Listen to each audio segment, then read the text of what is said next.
Nako sis, may problema. Ayun sobrang init. Mainit. Nag-init ako ng tubig. Maliit lang Hindi pa nga na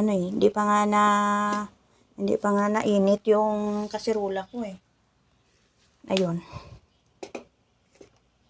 Yung induction ko, yung wire ng induction ko hindi siya uminit. Pero nang sinaksak ko ito uminit siya. Uminit siya papunta rito. Ito mainit na mainit pa yan Mainit na mainit pa yan. Tapos sinaksak ko dun sa min namin. Binunot ko kaagad kasi mabilis yung mabilis yung pag-init niya. Pwede ito siyang gamitin sa mga lang, huwag lang sa kalan. Kasi induction ang gagamitin ko dito sana. Wala. Hindi siya pwede. Kasi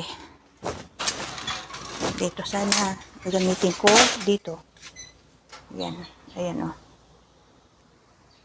Palamigin ko na lang yan kasi nag-init lang ako ng tubig ng ganito sana Yan. Ganyan lang karami. Tapos hindi pa nga uminit yung kasirola. Dito nga uminit na Hindi pa uminit yung kasirola, tubig pa lang, malamig na malamig pa. Umano na siya. Hindi na siya mainit na mainit niya kaya nag-alala ako kasi baka may bigla na pumutok, 'di ba? Kaya inano ko siya. Pinatay ko na, binunot ko. Kaya hindi ko siya pwedeng gamitin sa induction kasi sabi nga nila, pwede siya gamitin sa kahit sa pwede daw gamitin.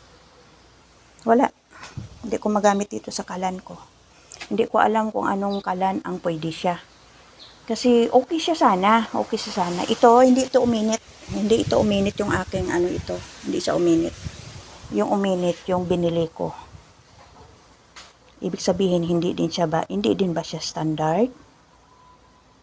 Pag ganun. Diba guys? Delikadong gamitin ba?